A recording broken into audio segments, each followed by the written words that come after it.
Bueno, vamos a revisar este tema antibiograma, del cual ya hablamos una parte en la clase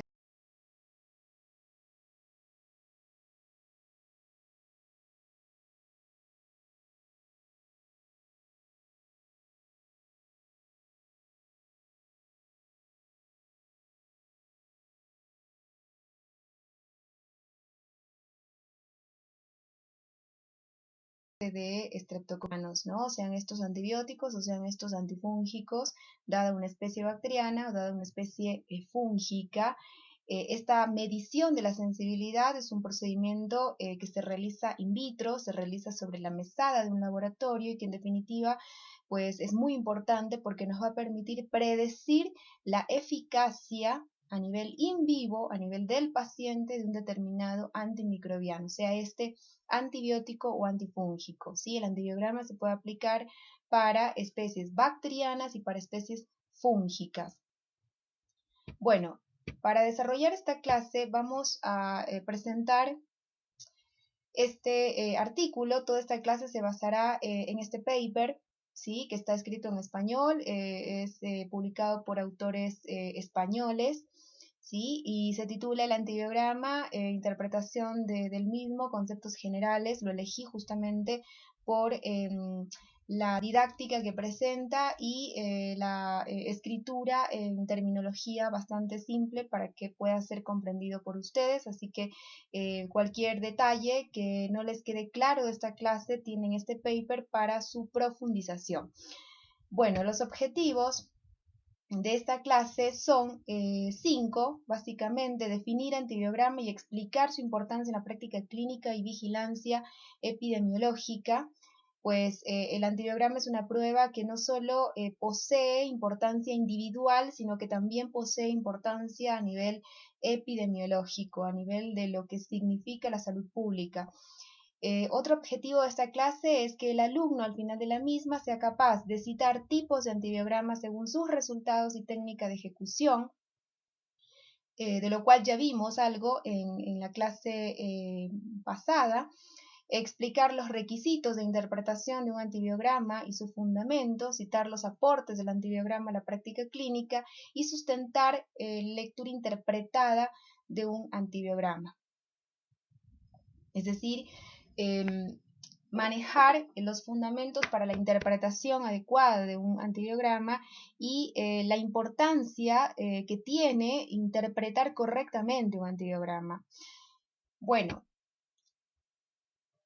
entonces, antes de llegar al tema netamente de antibiograma, su clasificación, los objetivos que persigue, ¿no? O el fin que persigue esta prueba y los métodos de interpretación, tienen que saber que existen varias técnicas para estudiar, ¿sí?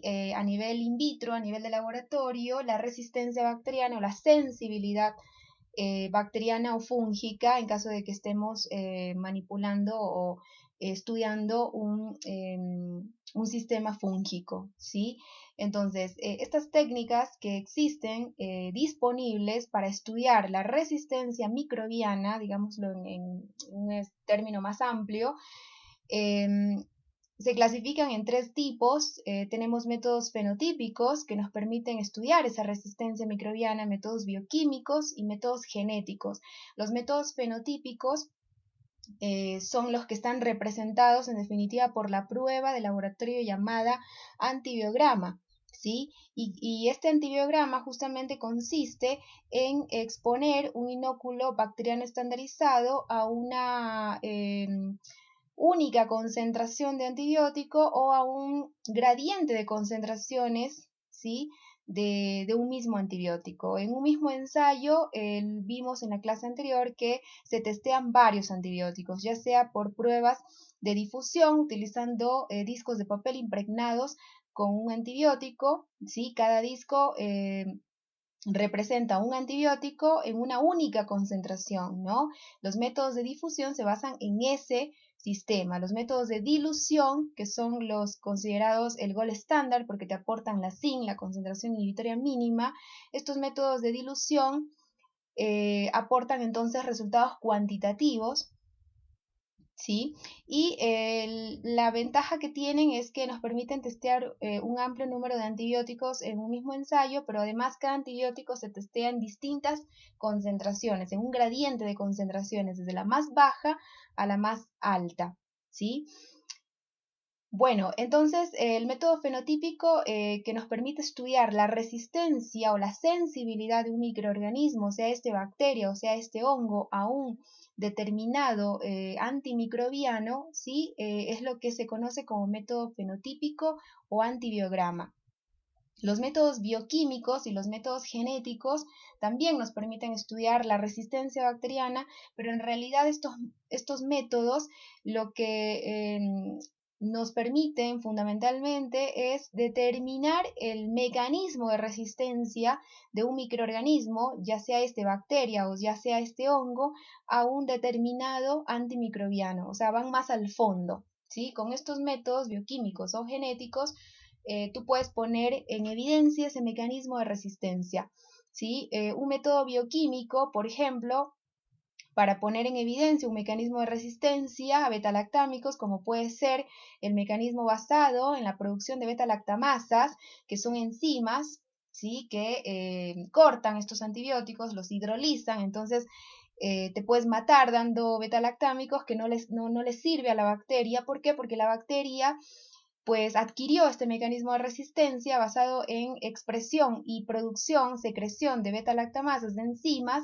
que cortan este antibiótico, lo hidrolizan, lo degradan, entonces el antibiótico pierde actividad, ¿sí? Ese es un mecanismo, por ejemplo, de resistencia, ¿sí?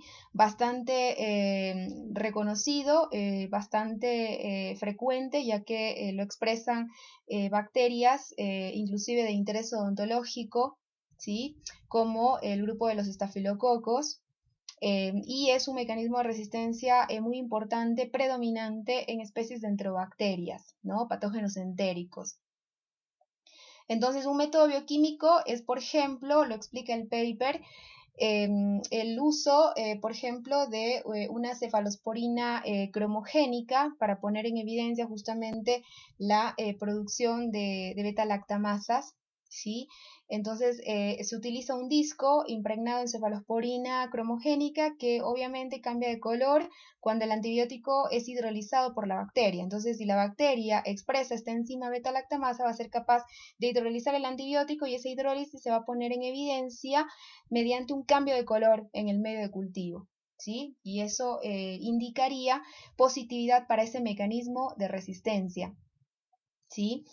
O, por ejemplo, también se utiliza otro método bioquímico basado en la aglutinación de partículas de látex para poner en evidencia el mecanismo de resistencia basado en la expresión de la proteína de unión a penicilina, la PBP2-alfa, que es codificada por el gen NECA, ¿sí? Que lo vimos en la clase de estafilococos, y ese es un mecanismo de resistencia que pues lo expresan o se lo observa, se lo detecta en cepas de Staphylococcus aureus meticilino resistentes, ¿sí? Cuando obviamente portan en el cassette, ¿sí? El cassette cromosómico que codifica o que en el cual mapea este gen, el que codifica a su vez para esta proteína PBP2-alfa, ¿sí? Este mecanismo de resistencia en cepas de Staphylococcus aureus, recuerden que puede ser adquirido por plásmidos o por transposones, ¿sí? Bueno, y después los métodos genéticos que también te permiten determinar el mecanismo de resistencia a un determinado antibiótico.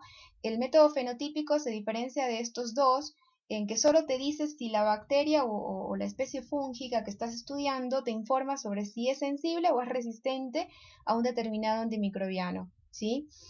Los resultados te pueden llegar a direccionar o te pueden sugerir la existencia de un determinado mecanismo de resistencia, pero no te lo confirma, ¿sí? El método fenotípico no confirma un mecanismo de resistencia, ¿sí? Te puede llegar a sugerir un determinado mecanismo de resistencia, como es la producción de beta-lactamasas.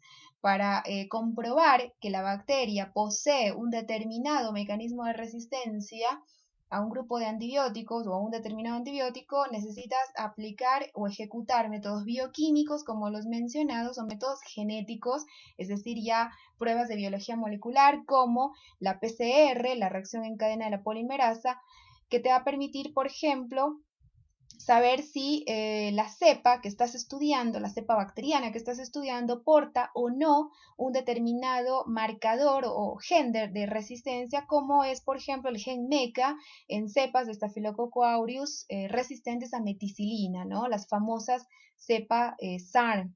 ¿Sí? Que cuando es resistente a este antibiótico, a este tipo de beta-lactámico, pues es debido justamente a este mecanismo, ¿no? Al portar un cassette cromosómico estafilocócico, el SCC MEC, del cual existen varios tipos, ¿sí? Y este cassette de resistencia lo adquiere la bacteria ya sea por transferencia horizontal de genes, lo puede adquirir también por transposones, ¿sí? Que son inyectados a través de un fago, por ejemplo, y por lo tanto vas a tener cepas que pueden ser resistentes a meticilina y cepas que no son resistentes a meticilina, ¿no? Entonces, las cepas que son resistentes a meticilina, sin duda alguna, es porque poseen este cassette de resistencia, ¿sí? ¿Cómo lo puedes poner en evidencia? Bueno, mediante métodos bioquímicos como el uso de partículas de látex para pues testear la producción de PBP2 alfa por aglutinación o por método genético como poner en evidencia la existencia de este gen en el microorganismo a través de una PCR, ¿no? Bueno, entonces que quede claro que los métodos fenotípicos no ponen en evidencia mecanismos de resistencia o no confirman un mecanismo de resistencia. Pueden sugerir en función del resultado obtenido, pero no confirman, ¿sí? Para confirmar necesitas un método bioquímico o un método genético.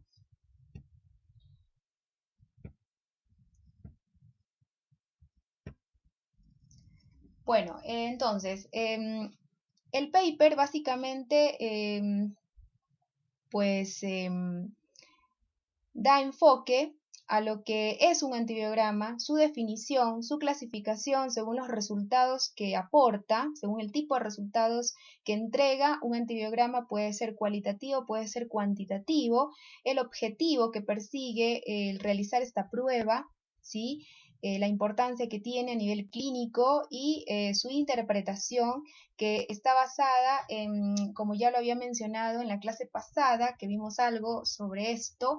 Recuerden, la interpretación de un antibiograma, sea este cualitativo, sea este cuantitativo, siempre se basará o se establece en función de puntos de corte que son marcados, que son preestablecidos por comités de referencia para el estudio de la sensibilidad antimicrobiana.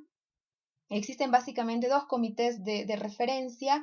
El uno es el americano, representado por la CellSite, ¿sí? La Clinical Laboratory Standard Institute, y el otro comité de referencia es el europeo, ¿sí? Del EUCAS, ¿no? Es el Comité Europeo para el Testeo de la Sensibilidad Antimicrobiana, y también interviene la Mesa Española de Normalización para la Sensibilidad y Resistencia Antimicrobiana, ¿sí?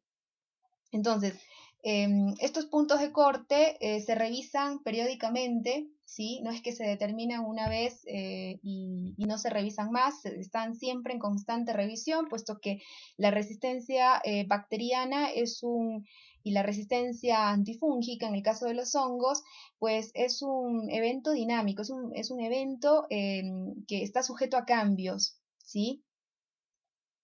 Así que una cepa que de pronto era no patógena puede volverse patógena si adquiere un plásmido que codifique, por ejemplo, un marcador de resistencia a un determinado antibiótico o a un grupo de antibióticos, ¿sí? ¿Cómo puede adquirir una bacteria, una cepa bacteriana marcadores de resistencia? Lo vimos anteriormente en la parte biológica de la materia, en la parte de generalidades, ¿no? Puede adquirirlo por transformación, por transducción, ¿sí?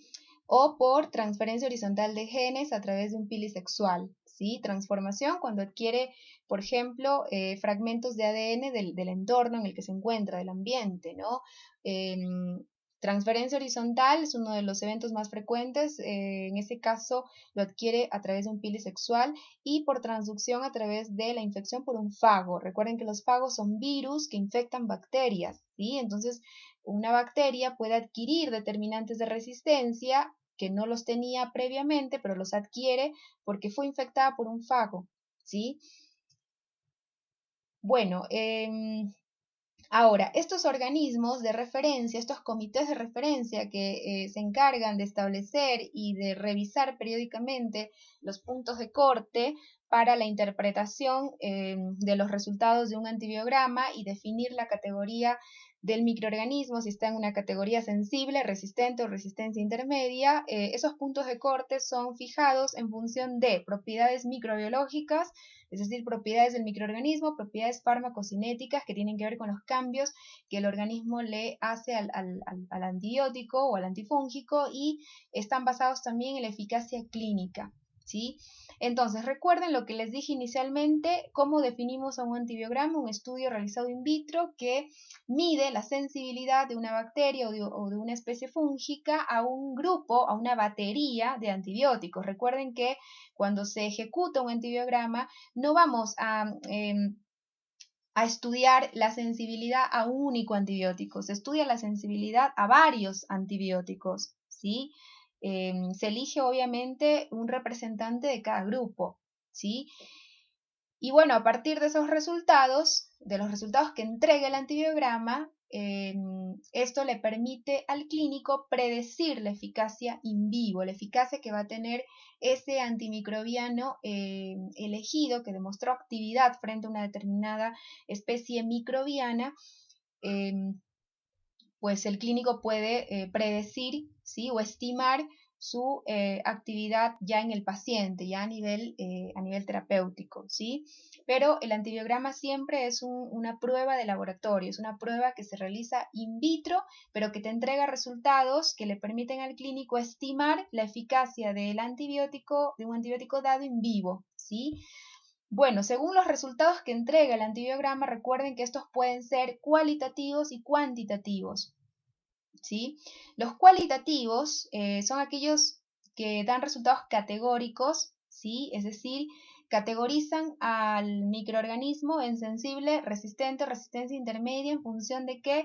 En función de los halos de inhibición, del diámetro de los halos de inhibición. En realidad, los cuantitativos también van a categorizar al microorganismo en sensible, resistente, resistencia intermedia o sensibilidad dependiente de dosis, pero lo hacen en función de valores, ¿no? De valores conocidos como SI, concentración inhibitoria mínima.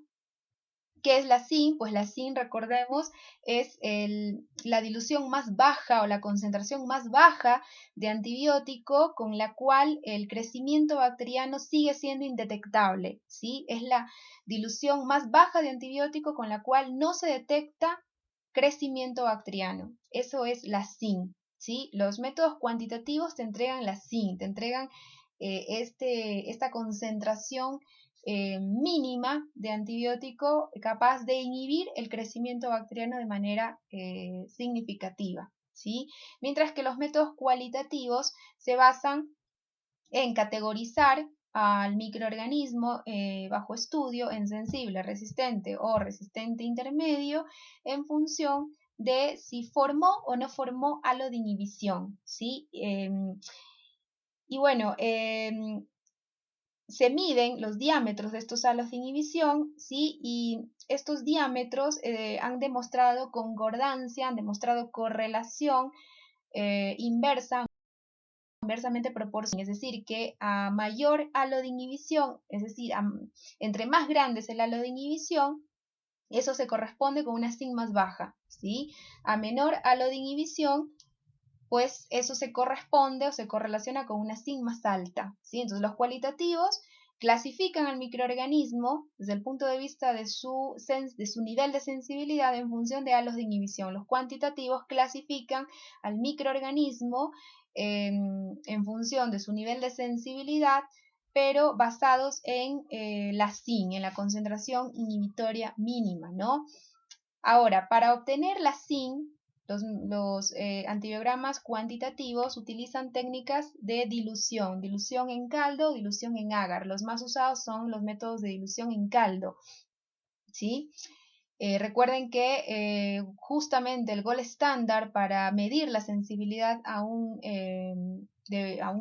antimicrobiano en una especie microbiana, sea esta bacteriana o fúngica, siempre recuerden el gold estándar, el método considerado de oro, ¿sí? O la prueba de oro para medir esta sensibilidad es justamente la dilución en caldo, el método de dilución en caldo, ¿sí? Que te entrega la zinc.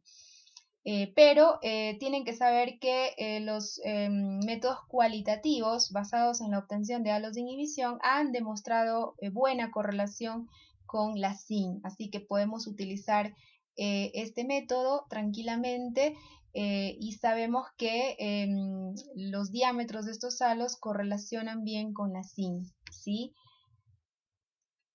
Bueno, el objetivo, recuerden, de un antibiograma es, por un lado, guiar al clínico en la elección del mejor tratamiento individual. Ese es un objetivo clave del antibiograma, ¿no? Permitirle al clínico estimar el éxito terapéutico, pero más que estimar el éxito terapéutico, en realidad la verdadera función del antibiograma es permitirle al clínico estimar o predecir el fracaso terapéutico, ¿sí? Según la literatura, los antibiogramas son más eficaces para estimar fracaso terapéutico que éxito terapéutico, porque el éxito terapéutico no siempre no depende absolutamente del nivel de sensibilidad del microorganismo demostrado in vitro. Depende también de la capacidad de ese antibiótico o de ese antimicrobiano de alcanzar pues el foco de injuria, de llegar y de concentrarse, de alcanzar una adecuada concentración en el tejido afectado, ¿sí? Entonces, por ejemplo, hay procesos patológicos que son desafiantes, infecciones que son desafiantes por su localización, en las cuales no todo antibiótico puede lograr concentrarse, como es el hueso, como es, por ejemplo, el sistema nervioso central, ¿sí? ¿Por qué? Porque ahí el antibiótico tiene una barrera que es, o tiene un obstáculo que tiene que pasar o que tiene que atravesar y que es la barrera hematoencefálica. Entonces, por más que el antibiótico demuestre eficacia in vitro, puede ser que no demuestre eficacia in vivo. ¿Por qué? Porque le cuesta concentrarse en ese tejido donde está la infección, como sería, por ejemplo, una meningitis, ¿sí?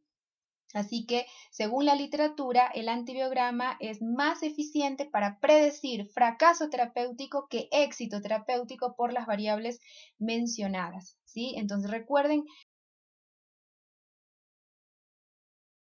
el objetivo, el tratamiento individual y sobre todo estimar el fracaso terapéutico y monitorizar la evolución de la resistencia, ¿sí? Este objetivo es muy importante porque el antibiograma es una prueba que permite pues establecer patrones de resistencia en las cepas que están circulando o que se aíslan más frecuentemente a nivel tanto hospitalario como a nivel comunitario, y en función de eso pues revisar los espectros antimicrobianos y actualizar los tratamientos empíricos, ¿sí? Los tratamientos empíricos justamente se basan en los resultados de los antibiogramas, ¿sí? En los patrones de resistencia que, como les dije, son dinámicos, pueden cambiar de un momento a otro.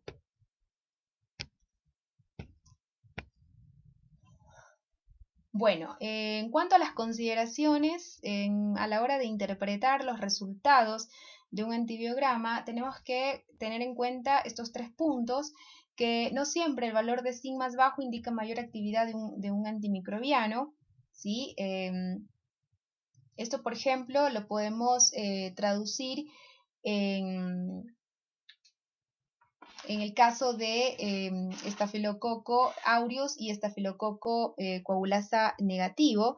Staphylococcus aureus, por ejemplo, con una zinc de 1 miligramo litro, ¿sí? A antibióticos como la meticilina o la oxacilina, ¿sí? O la cloxacilina, que son del mismo grupo, demuestra sensibilidad, pero en los estafilococos coagulasa negativos, la misma zinc, ¿sí? Demuestra resistencia, ¿sí? Entonces, no siempre el valor de zinc más bajo indica mayor actividad de un antimicrobiano, ¿sí? Ahora, si un microorganismo es sensible, ¿sí?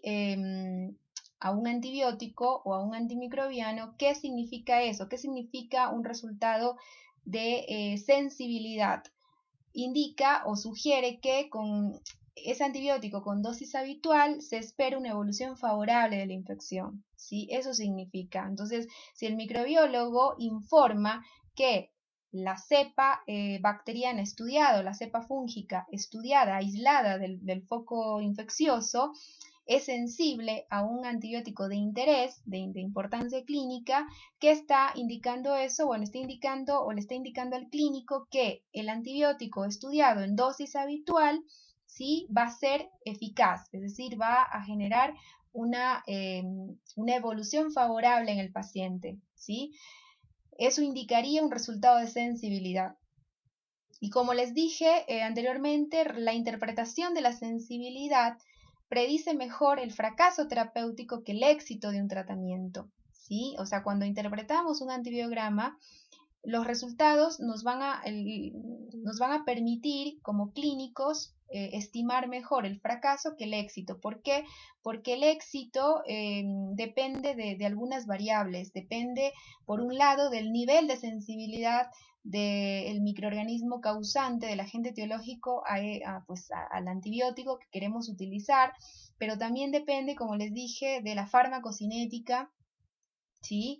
De la capacidad del antibiótico de concentrarse adecuadamente, de alcanzar una buena concentración en el tejido afectado, ¿sí? Y hay tejidos que son de difícil acceso, no todos los antibióticos se concentran igual en todos los tejidos, como es el caso del hueso, como es el caso de las glándulas salivales, el sistema nervioso central, ¿sí?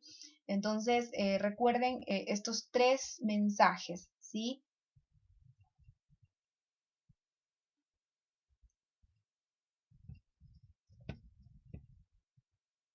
Bueno, vamos a concentrar lo que resta de la clase en los métodos fenotípicos para estudiar la resistencia microbiana. Al inicio de la misma yo les había mencionado que existen 3 técnicas para estudiar la resistencia microbiana en el laboratorio, ¿no? Una de ellas es métodos fenotípicos, otra técnica son los métodos bioquímicos y una tercera técnica son los métodos moleculares o genéticos, ¿no? Pero los que se utilizan para informar al clínico sobre si la cepa microbiana aislada del foco infeccioso es sensible o es resistente a los antibióticos de interés, a los antibióticos que quiere manejar el clínico, ¿sí? Pues para informar eso utilizamos únicamente métodos fenotípicos. Los métodos bioquímicos y genéticos les había dicho que sirven para estudiar el mecanismo de resistencia, ¿sí? Entonces son más usados a nivel ya de investigación, ¿sí? Se utilizan también para la práctica clínica, pero con menor frecuencia, ¿sí? El método más utilizado para estudiar la resistencia microbiana es el método fenotípico, basado en el uso de un antibiograma, ¿sí? En función de la técnica utilizada para ejecutar ese antibiograma, el mismo puede ser basado en técnicas de difusión o en técnicas de dilución. ¿Por qué la flecha bidireccionalmente? Bueno, porque les había contado que existe correlación entre los resultados obtenidos por un método de difusión con los valores de zinc que te entregan las técnicas de dilución. Recuerden, las técnicas de difusión entregan halos de inhibición. Entonces categorizan a la bacteria o al microorganismo bajo estudio en sensible, resistente o resistente intermedio en función de el diámetro de esos halos, ¿sí? y los diámetros pues están igualmente pues resumidos en puntos de corte establecidos por comités de referencia. Y las técnicas de dilución son las técnicas pues consideradas el gol estándar, la prueba de oro para estudiar la sensibilidad, ¿sí? Pero han demostrado buena correlación con los resultados obtenidos en técnicas de difusión, y las técnicas de dilución pueden ejecutarse en caldo, es decir, en medio de cultivo líquido o en medio de cultivo sólido o agar, que se utiliza, o el caldo o el agar, para diluir. Por eso se llaman de dilución, porque se basan en diluir el antibiótico, ¿sí? Para obtener un gradiente de concentraciones, ¿sí? Pero estas técnicas de dilución, la más utilizada y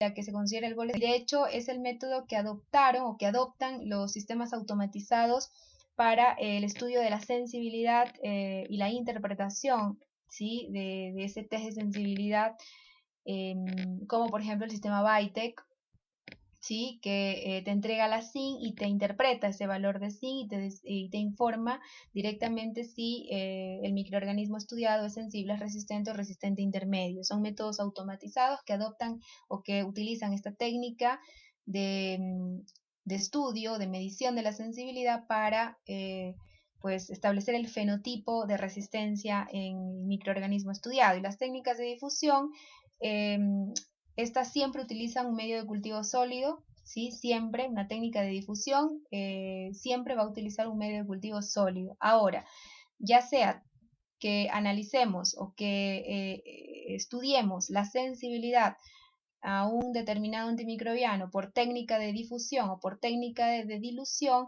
el medio de cultivo estándar que se emplea, ¿sí? Es el medio Müller-Hinton, que ya lo había contado previamente, ¿sí? Al cual se le puede agregar sangre de carnero o suplementos nutricionales u otro tipo de factores de crecimiento para microorganismos fastidiosos, para microorganismos que tienen altas exigencias nutricionales, como es el caso de, por ejemplo, especies de estreptococos, ¿sí? Recuerden que los estreptococos son bacterias que tienen altas exigencias nutricionales, independientemente de cuál sea la especie que te interese estudiar.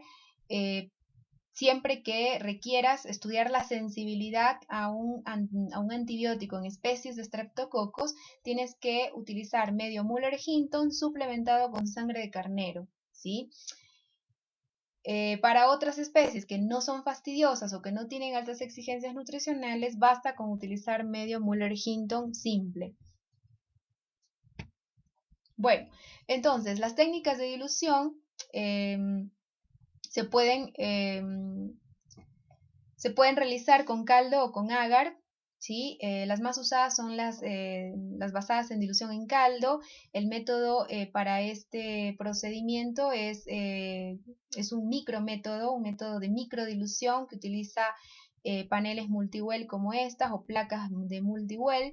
En realidad son placas de 96 well, como ven, ¿sí? Estas plaquitas tienen 12 columnas y tienen 8 filas, ¿sí? Las filas están marcadas con letras de la A a la H y las columnas con números de la columna 1 a la 12, ¿sí?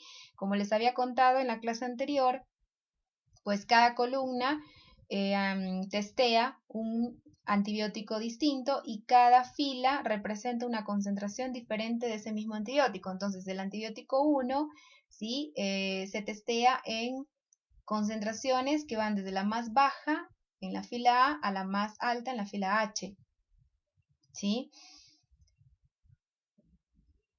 Entonces, en función de la turbidez obtenida, la cual es medida por un espectrofotómetro, se obtiene los valores de zinc, ¿sí? Es decir, en función de si hay crecimiento o no hay crecimiento. Por ejemplo, acá con este antibiótico ven que los resultados son muy favorables, puesto que no vemos turbidez en ninguno de los pocillos. Entonces, este antibiótico tiene mucha eficacia, puesto que con la concentración más baja se obtuvo ya inhibición significativa del crecimiento, ¿no? Mientras que, por ejemplo, en estos 3 antibióticos testeados, en estas 3 columnas, fíjense, la respuesta es desfavorable, puesto que veo turbidez. Entonces, si veo turbidez, significa que ahí hubo crecimiento bacteriano. Entonces, el antibiótico no fue eficaz, ¿sí? Bueno, entonces este método es el que se utiliza para obtener el valor de zinc, la concentración inhibitoria mínima, ¿sí? La cual es contrastada con esos puntos de corte establecidos por comités de referencia como la CIELSAI o la EUCAS, y de esa manera categorizar al microorganismo, clasificarlo en función de su nivel de sensibilidad, sensible, resistente intermedio o sensible dependiente de dosis o resistente. Bueno, así serían los resultados de un método en cambio de difusión en disco, ¿sí? Los métodos de difusión, recuerden que siempre utilizan un medio de cultivo sólido, ¿sí? Solidificado con agar, y utilizan discos, como les dije, discos que poseen una concentración estandarizada de un determinado antibiótico, ¿sí? El antibiótico es cargado en estos discos de forma, pues, en concentraciones ya calibradas, suficientes para poder diferenciar microorganismos sensibles de resistentes, ¿sí?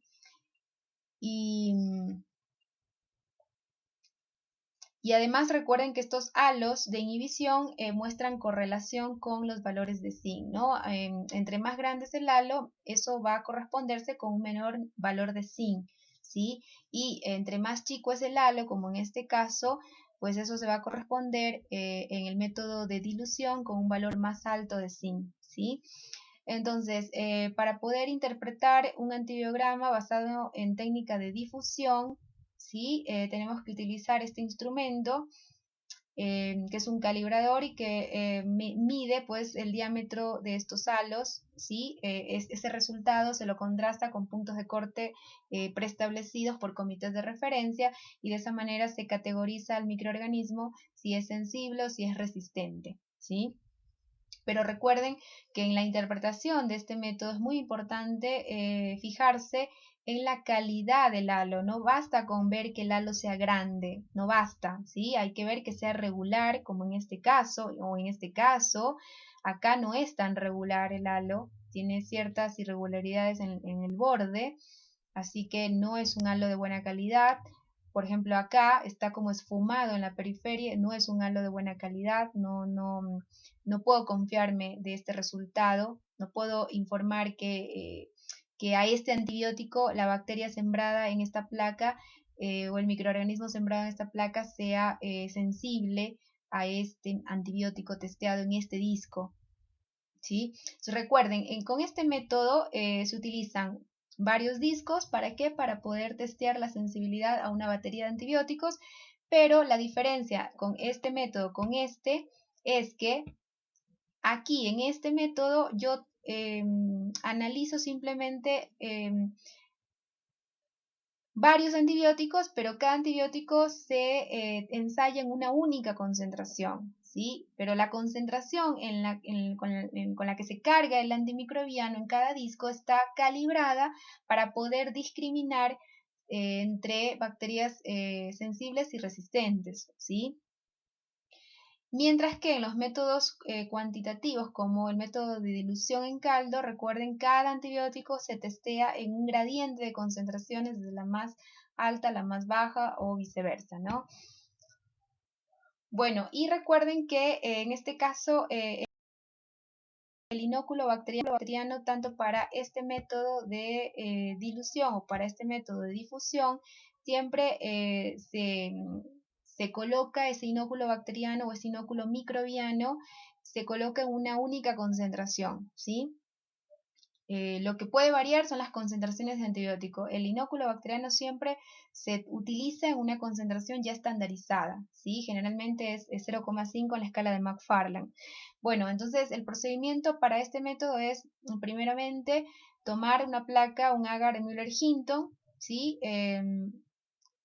Colocar el inóculo bacteriano, es decir, la suspensión bacteriana, se riega en este agar, y con espátula de Drygalski, en presencia de mechero de Bunsen o en cabina de seguridad biológica, se procede al sembrado con esta técnica que ya la conocen. Una vez que el agar absorbió completamente el inóculo, es decir, la suspensión microbiana, entonces se procede al colocado de los discos, que tiene que ser pues con una distancia entre disco y disco de, como ven, de 2 centímetros, ¿sí? Con respecto al zócalo, con respecto al borde de la placa, el disco tiene que guardar también una distancia de por lo menos 1 centímetro, ¿sí? Así que eso es importante para poder observar bien los halos de inhibición. Bueno, después les había contado también en la clase anterior que existe un método que combina el fundamento del ensayo cuantitativo y cualitativo, llamado método de difusión por i-test. En realidad es un método de difusión en placa, en agar, porque se utiliza un medio de cultivo sólido, un agar de Müller-Hinton, ¿sí? Pero la diferencia con el método de difusión con disco tradicional es que este método i-test te entrega la SIN, ¿sí? O sea, vas a ver los halos de inhibición, pero estos halos de inhibición con este método hoja, pero te entregan la SIN, y la SIN es justamente localizada o determinada por el punto de intersección entre la elipse de inhibición y la tira de papel. Este método utiliza, como ven, tiras que son en realidad de plástico, están impregnadas en concentraciones, en gradientes de concentraciones o en concentraciones decrecientes de antibiótico. Cada tira testea un antibiótico distinto, ¿sí? Cada tira representa un antibiótico diferente, pero ese antibiótico está presente en la tira en distintas concentraciones, desde la más alta a la más baja, ¿sí? Entonces, el punto donde se intersecta o donde esta elipse corta la tira, el punto donde se produce la intersección, el encuentro entre este halo de inhibición de forma elíptica y la tira representará la SIN, ¿sí? Entonces, como ven, pues tenemos SIN de distinto valor. En estos dos antibióticos es más baja la SIN y en estos es más alta. Ven que está más arriba, ¿sí?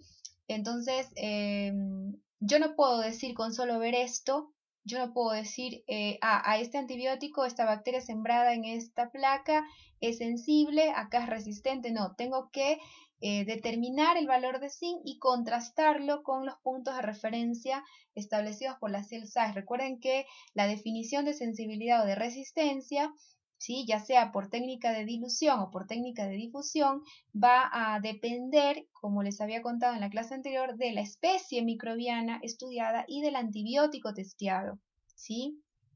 No es la misma. Así que siempre tengo que contrastar los valores de zinc o el diámetro del halo de inhibición con los puntos de corte establecidos por los comités de referencia, ¿sí? Bueno, este método i-test obviamente tiene ventaja adicional sobre el método de difusión en disco clásico. ¿Y por qué tiene ventaja? Porque te aporta directamente el valor de zinc, ¿sí? Tú lo ves, ¿sí? Lo determinas directamente por observación. Es un método bastante simple, puesto que se basa en colocar estas tiras de papel en la placa previamente inoculada con la suspensión microbiana, ¿sí? El inóculo igual se siembra con método de dispersión utilizando espátula de Drygalski, ¿sí? Y luego se colocan estas tiras, como en este caso, y de esa manera, bueno, se incuban 18 horas y tras ese periodo de incubación se leen los resultados, ¿no? Para el método i-test recuerden cómo determinar la SIN por el punto de intersección entre el halo de inhibición elíptico y la tira de papel, ¿no? O la tira de plástico. Bueno, este método además tiene una ventaja adicional, además de entregar la SIN, ¿sí? Permite realizarlo directamente sobre muestras clínicas, lo cual es bastante ventajoso, puesto que te permite o le permite al clínico obtener resultados preliminares en menos de 24 horas. ¿Sí? ¿Qué significa realizar el método ITES directamente sobre una muestra clínica? Bueno, significa que tú no partes, o sea, no se realiza esta prueba partiendo de el aislamiento, ¿sí? O sea, no tengo que esperar a aislar el microorganismo y luego realizar una suspensión microbiana y luego realizar recién este método, esta prueba, sino que vamos a suponer que pues se sospecha directamente de una bacteria, como en el ejemplo Streptococcus pneumoniae, en un cuadro encefálico, una infección, una meningitis, ¿sí? Entonces el clínico sospecha Streptococcus pneumoniae. Entonces, siempre que se quiere diagnosticar una infección en meninges, ¿qué tipo de muestra biológica sirve para poner en evidencia una infección a nivel del sistema nervioso central? Es el líquido cefalorraquídeo.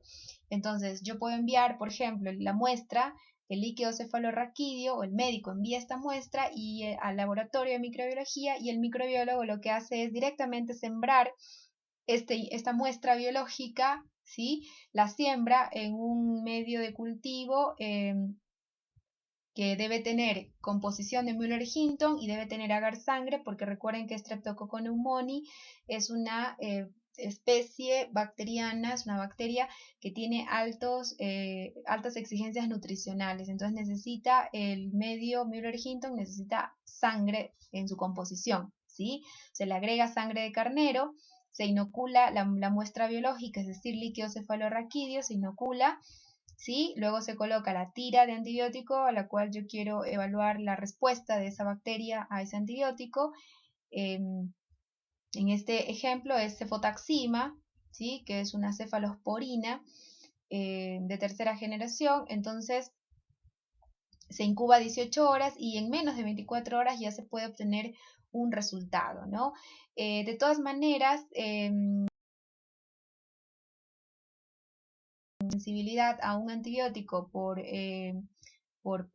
directamente en muestra biológica es necesario, es importante corroborar este resultado con el estudio realizado sobre cultivo puro, es decir, cuando se obtiene un cultivo puro, cuando se aisló el microorganismo, ¿no? Una vez que se aisló la bacteria, se prepara una suspensión y con esa suspensión se ejecuta o se larga el testeo, es decir, la prueba de sensibilidad. Entonces, si vamos a hacer este método, siempre confirmar los resultados con pruebas de sensibilidad estandarizadas basadas en la utilización de un cultivo puro, como es en este caso, ¿no? ¿Sí?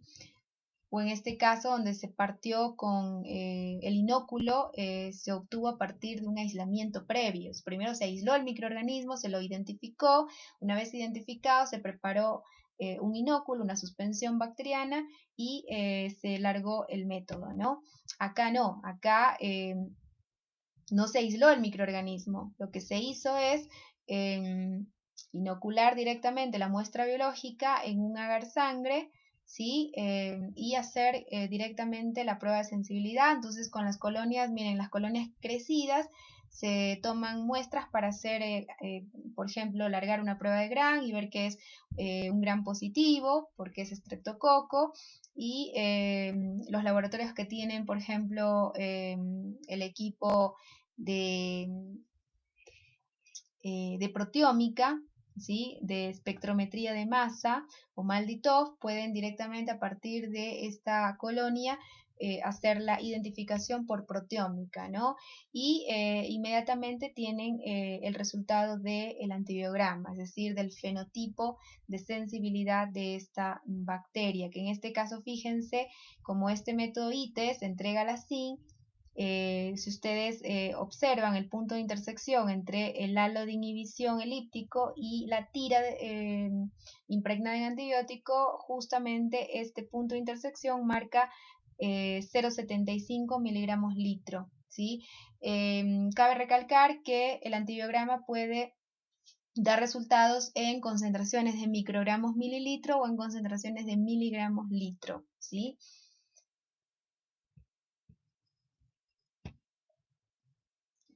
Bueno, en cuanto a la aplicación clínica de un antibiograma, podemos resumirla en 3 puntos, ¿sí? Un antibiograma desde el punto de vista clínico es muy importante. ¿Por qué? Porque proporciona patrones de resistencia locales y regionales, ¿sí? Recuerden que un antibiograma no solo tiene interés individual, sino también tiene interés epidemiológico, ¿no? Nos permite de establecer ante una determinada cepa microbiana, sea esta bacteriana o fúngica, nos permite establecer el patrón de sensibilidad o el patrón de resistencia, definir si ese patrón de resistencia es habitual para el medio en el cual nos desenvolvemos o si es un patrón de resistencia raro, ¿sí? Porque es poco frecuente o porque no se ve frecuentemente en nuestro medio, o si es un patrón de resistencia, por ejemplo, imposible. Los fenotipos de resistencia llamados imposibles son aquellos que no pertenecen a un mecanismo de resistencia previamente descrito, es decir, no se conocen, ¿sí? Entonces, cuando un fenotipo de resistencia no se conoce, ¿sí? Es raro, puede significar un nuevo mecanismo de resistencia o puede significar un error. Entonces, siempre ante fenotipos imposibles o raros, fenotipos de resistencia raros o imposibles, siempre es importante que el microbiólogo repita el procedimiento, repita el antibiograma, ¿sí? Y si es posible hay que retroceder un paso más atrás y volver inclusive a determinar la identidad del microorganismo, porque para tener éxito en el resultado de un antibiograma e interpretarlo correctamente, todo parte desde la correcta identificación del microorganismo. Es importante identificarlo bien a nivel de género y a nivel de especie, ¿sí? Bueno, además, otra aplicación clínica del antibiograma es que nos ayuda a diferenciar microorganismos verdaderamente patógenos de aquellos que solo son contaminantes, como por ejemplo la contaminación que suele generar los estafilococos coagulasa negativos, como estafilococo epidermidis. Recuerden que los estafilococos son bacterias que colonizan la piel, ¿sí? Entonces es fácil que puedan contaminar medios de cultivo, como por ejemplo los hemocultivos. Entonces, ¿cómo puede determinar el microbiólogo si pues el microorganismo frente al cual está obteniendo un determinado resultado de sensibilidad es una contaminación o es verdaderamente un patógeno aislado del foco infeccioso? Bueno, en ese caso puede sospechar cuando aísla sucesivamente, por ejemplo, de un hemocultivo o de un urocultivo, ¿sí? Aísla sucesivamente, ¿sí? O repetitivamente un microorganismo o una especie bacteriana que muestra distintos patrones de sensibilidad. Es decir, un día es sensible a un antibiótico, al otro día es resistente y así, ¿no? Entonces, cuando demuestra distintos patrones de sensibilidad, ¿sí? La bacteria aislada,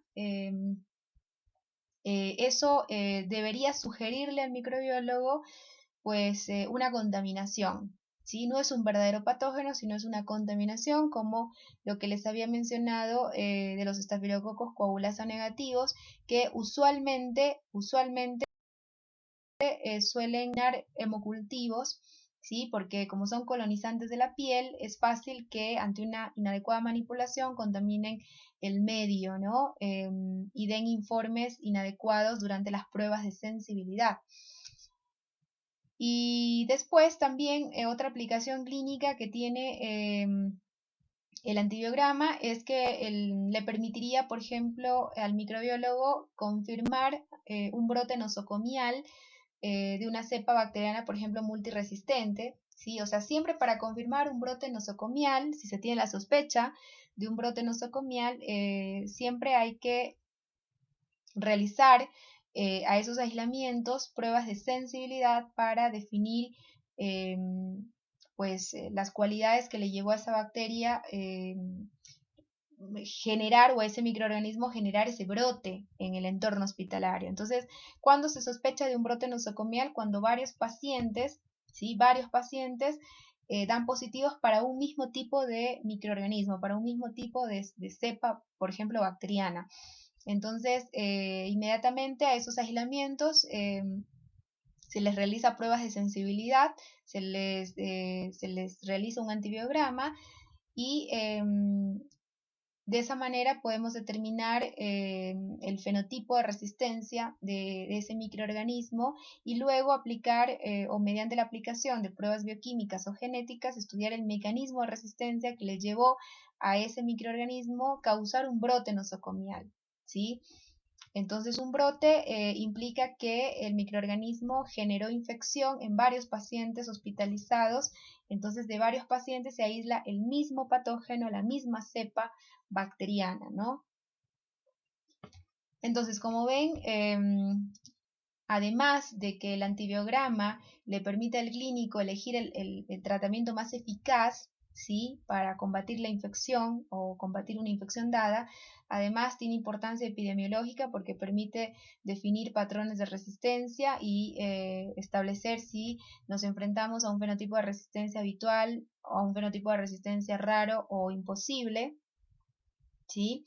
Y de esa manera también contribuye a detectar nuevos mecanismos de resistencia del antibiograma, así que es importante largar con frecuencia antibiogramas, ¿sí? Es importante estudiar el fenotipo de sensibilidad de un microorganismo por antibiogramas ejecutados con relativa frecuencia, ¿sí?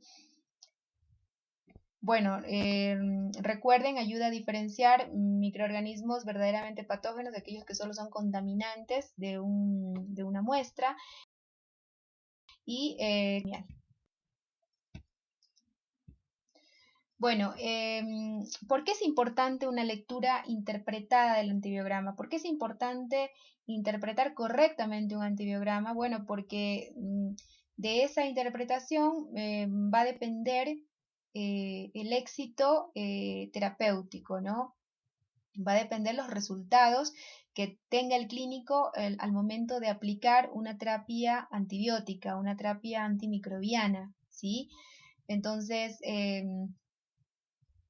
pues una lectura correctamente interpretada del antibiograma nos va a permitir analizar fenotipos de sí, va a permitir deducir posibles mecanismos de resistencia, como les había dicho, nos permite inferir sobre la sensibilidad a grupos de antibióticos no estudiados en el antibiograma, corregir falsas sensibilidades observadas in vitro, además favorece la adecuación del tratamiento, como les había dicho, eso es un hallmark pues del antibiograma, ¿no? Permitirle al clínico elegir correctamente el tratamiento antimicrobiano, ¿sí? Y nos permite en definitiva detectar nuevos mecanismos de resistencia, conocer su epidemiología. Para una correcta interpretación del antibiograma, como les había mencionado antes, se necesitan dos requisitos, ¿sí? Por eso lo resalto. Estos dos requisitos son, en primer lugar, conocer la identidad del microorganismo estudiado. Si yo quiero,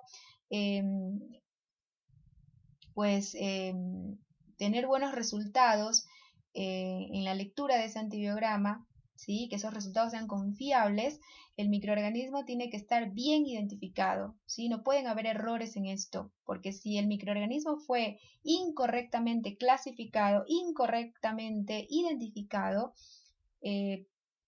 los resultados del antibiograma obviamente van a estar sesgados, van a estar equivocados, van a ser imprecisos, ¿sí? Entonces eso va a llevar indudablemente a fracaso terapéutico. Y el segundo requisito para una correcta interpretación del antibiograma es conocer el fenotipo de sensibilidad de un microorganismo, ¿sí? Es decir, es importante que el microbiólogo sepa cuál es la característica de cómo se comporta ese microorganismo a un determinado antibiótico.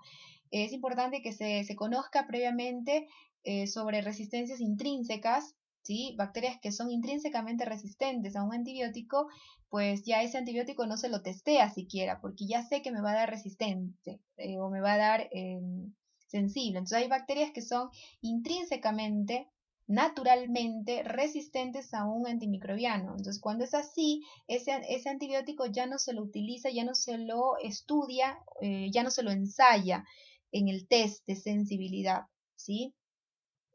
Y además hay que saber si el fenotipo de sensibilidad o de resistencia del microorganismo que estoy estudiando o que voy a estudiar es un fenotipo habitual o es un fenotipo raro, ¿sí? Porque en función de eso es importante para hacer una adecuada interpretación, ¿sí? Entonces, es importante conocer fenotipos raros o imposibles en las distintas especies bacterianas para poder saber cuándo estamos frente a ellos y hacer un análisis más profundo, repetir el ensayo si es posible para estar seguros de que estamos frente a un fenotipo raro o un fenotipo imposible y no ante un error de técnica, un error de procedimiento, ¿sí? Entonces recuerden, estos son los dos requisitos básicos para una interpretación óptima del antibiograma. ¿Mm? ¿Qué permite una interpretación correcta del antibiograma? Bueno, analizar fenotipos de sensibilidad, como les dije, deducir posibles mecanismos de resistencia. Recuerden que los resultados de un antibiograma me permiten deducir, no me confirman, pero me permiten deducir sobre un mecanismo de resistencia y luego lo confirmo con un método bioquímico genético.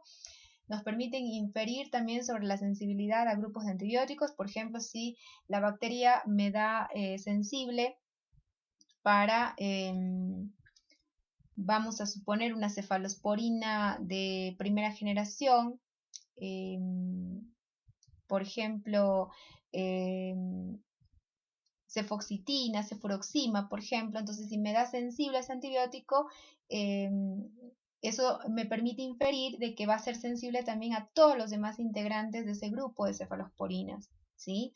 Entonces, no necesito ensayar todas las cefalosporinas de primera generación para saber si la bacteria de interés va a ser sensible a todos esos antibióticos. Basta con elegir uno del grupo, ¿sí?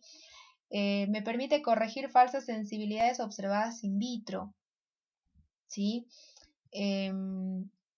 Esto es importante también para las cefalosporinas, puesto que hay bacterias que son sensibles, pasa con las enterobacterias productoras de BLE, de beta-lactamasas espectro extendido, que, por ejemplo, ese tipo de beta-lactamasas son resistentes a las cefalosporinas de primera y de segunda generación, pero en cambio son sensibles a las de tercera o las de cuarta generación. Obviamente, una interpretación correcta del antibiograma le va a permitir al clínico elegir correctamente, adecuadamente el tratamiento antibiótico, elegir el más eficaz, el más activo, ¿sí? Y también los resultados de un antibiótico correctamente interpretado nos puede permitir detectar nuevos mecanismos de resistencia, ¿sí? O sospechar de nuevos mecanismos de resistencia. No me los confirma. Recuerden que para confirmar necesito estudios bioquímicos y o genéticos, ¿no? Pero también me permite conocer la epidemiología de ese mecanismo de resistencia y saber, pues, qué distribución tiene en la región en la que me estoy desenvolviendo, si es frecuente, si no es frecuente, si ya ha sido caracterizado previamente, si es nuevo. Bueno, justamente, como les había contado, uno de los requisitos para hacer una correcta interpretación del antibiograma es identificar correctamente al microorganismo que queremos estudiar en cuanto a su sensibilidad, ¿no? Entonces, la identificación tiene que ser correcta tanto a nivel de género como a nivel de especie. Es lo que les había dicho para el caso de Staphylococcus aureus y Staphylococcus coagulasa negativos. Fíjense, Staphylococcus aureus, cuando se testea la sensibilidad a cloxacilina, que es un beta-lactámico, es una penicilina semisintética, con una SIN de cloxacilina de 1 miligramo litro, esta bacteria ya se concluye o se cataloga como sensible a este antimicrobiano y a otros betalactámicos, pero la misma zinc, fíjense, en Staphylococcus coagulasa negativos indica resistencia, ¿sí? Entonces, si el microbiólogo hizo una incorrecta identificación, vamos a suponer que la bacteria aislada del foco infeccioso era verdaderamente aureus, pero identificó mal, algo hizo incorrecto y en vez de reconocer aureus, reconoció Staphylococcus coagulasa negativo, como por ejemplo epidermidis. Entonces, al realizarle una prueba de sensibilidad a penicilinas, ¿sí? Como la cloxacilina, ¿sí? Si realmente era estafilococo aureus y él lo identificó como coagulasa negativo, con una zinc de 1 miligramo litro de cloxacilina, pues eso marcará resistencia. Pero si no es coagulasa negativo y es un aureus, pues eso va a llevar a un error en el tratamiento, ¿sí? Porque al informar como resistente siendo un aureus, ¿sí? Eso le va a llevar al clínico a tomar decisiones equivocadas, le va a llevar a indicar otro antibiótico que de pronto es más fuerte que este tipo de betalactámico, que tiene mayor espectro y que tiene de pronto mayor costo, ¿sí? Entonces va a conjugar o va a rendir en una serie de desventajas para el paciente. Entonces es muy importante hacer una correcta identificación del microorganismo causante del proceso patológico que estamos estudiando si queremos tener éxito en la interpretación de un antibiograma e informar correctamente esos resultados. Bueno, y otro ejemplo es el caso de las enterobacterias y especies de estafilococos en general. Cualquier especie de estafilococo, sea coagulasa positivo como aureus o coagulasa negativo como epidermidis, ¿sí? Con una zinc de 8 miligramos litro ampicilina ya marca resistencia a ese antibiótico, mientras que en el caso de las enterobacterias, por ejemplo, con una zinc igual de 8 miligramos litro ampicilina, se catalogan o se clasifican estas bacterias como sensibles a la ampicilina. Pero la misma zinc en especies de estafilococo, que es otro género, marca resistencia.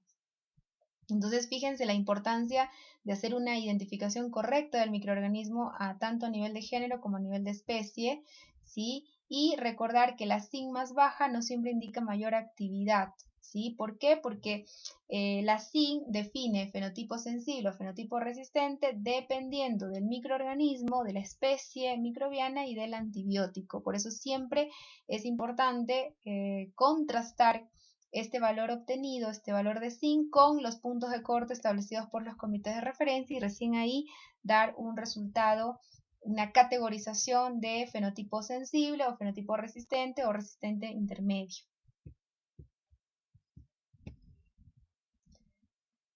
Bueno, como les dije, uno de los beneficios que tiene realizar un antibiograma es que nos permite detectar patrones de sensibilidad. Patrón es algo que se repite, ¿no? Es un patrón. Entonces, como les dije, el patrón de sensibilidad puede ser habitual, puede ser raro o puede ser imposible. O sea, puede corresponder a un fenotipo común, un fenotipo pues raro, infrecuente o un fenotipo imposible, ¿sí? Entonces, el fenotipo habitual es aquel que corresponde a un mecanismo de resistencia conocido, ¿sí? Que es prevalente en la zona en la cual se está realizando el estudio, ¿sí? Entonces, recuerden, un fenotipo habitual de sensibilidad se corresponde con un mecanismo de resistencia conocido, ¿sí? Que ha sido ya identificado y que tiene alta frecuencia en la zona en la cual estamos ensayando esta sensibilidad, ¿sí? Entonces, esto es relativo, ¿no? Un fenotipo de resistencia puede ser habitual en el Ecuador, pero puede ser infrecuente o raro, no sé, por ejemplo, en Turquía, ¿sí? O en África. Entonces, es relativo, ¿no? ¿De qué depende? Pues depende de la cepa microbiana, ¿sí? Que circula, que mayormente se aísla en una determinada región, ¿sí? Los fenotipos raros son aquellos que obedecen a un mecanismo de resistencia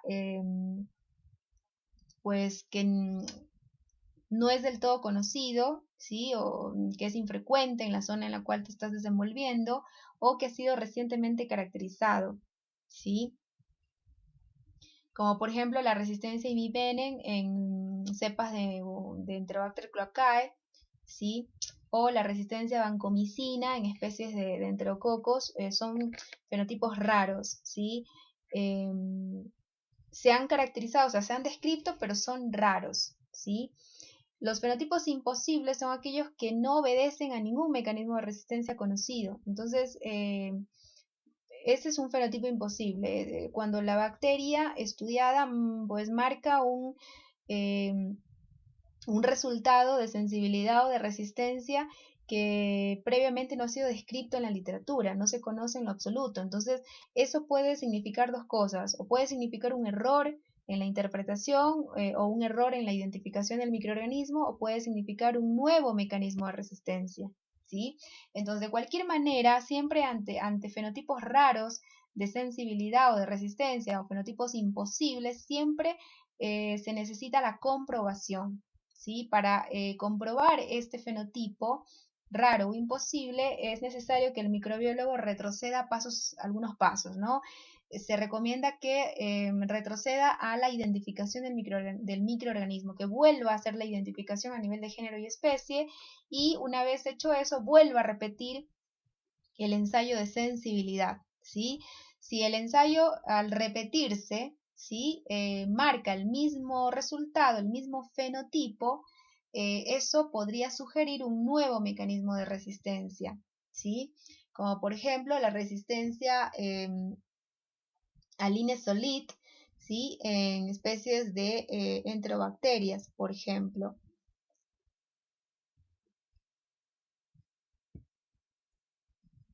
Bueno, aquí tenemos una lista de que es ofrecida por el paper presentado en esta clase de fenotipos considerados raros o imposibles, ¿sí?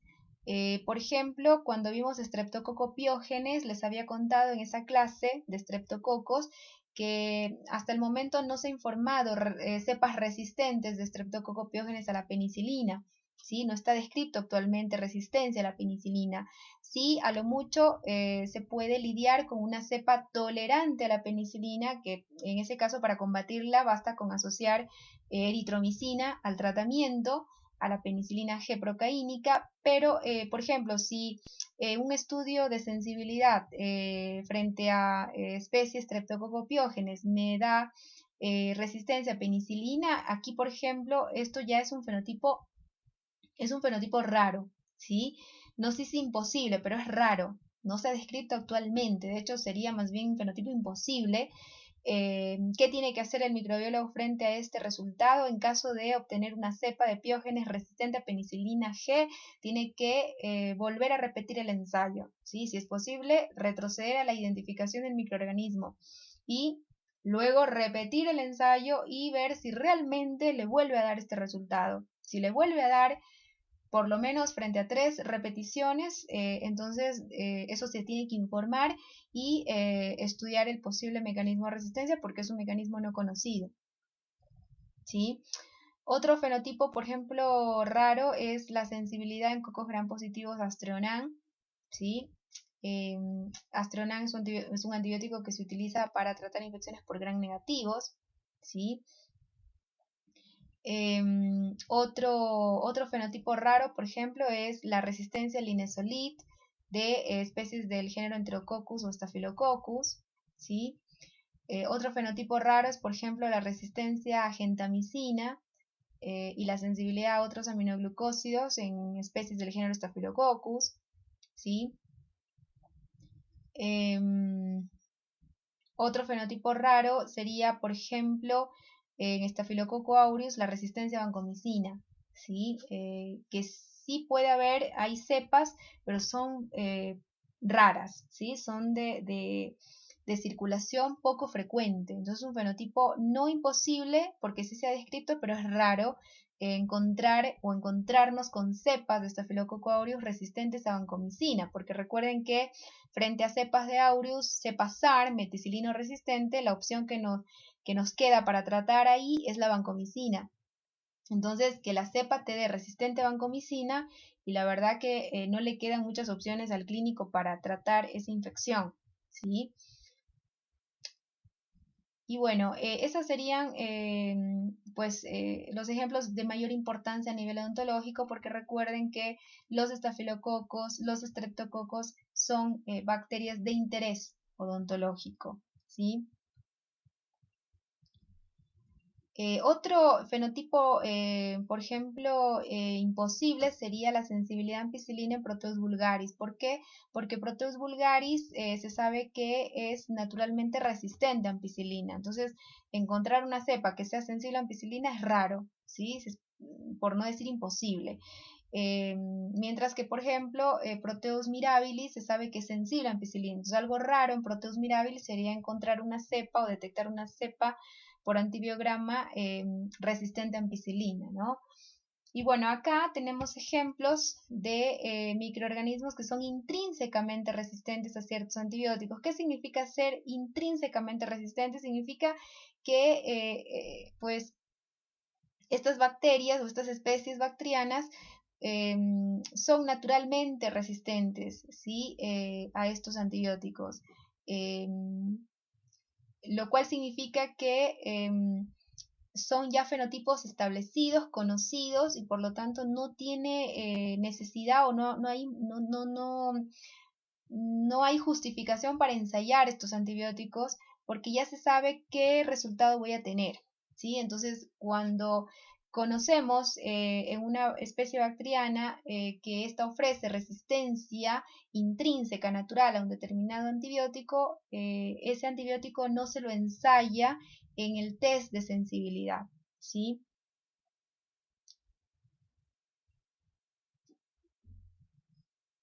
Es el caso, por ejemplo, de, miren, fíjense, se sabe que Streptococcus pyogenes, ¿sí? Que es de importancia odontológica, odontoestomatológica, es intrínsecamente resistente a las fluoroquinolonas y al cotrimoxazol, ¿sí? Entonces, si es intrínsecamente resistente, cuando se va a estudiar la sensibilidad de esta bacteria a antibióticos, estos antibióticos, fluoroquinolonas y cotrimoxazol, no se los ensaya directamente, no se los aplica en el test de sensibilidad, ¿sí? No se los toma en cuenta porque ya se sabe que esa bacteria es naturalmente resistente a esos antibióticos y es un fenotipo que me va a dar siempre, así que no hay necesidad de ensayarlos, ¿sí?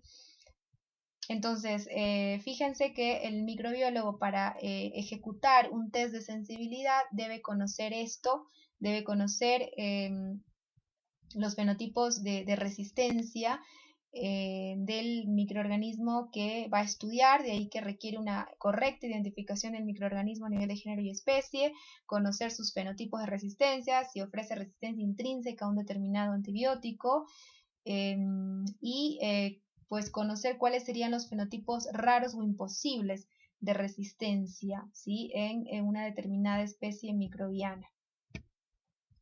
Bueno, como resumen o puntos claves de este paper, recordar que el estudio de la sensibilidad de los microorganismos a los antibióticos se realiza o por técnicas de dilución o por técnicas de difusión.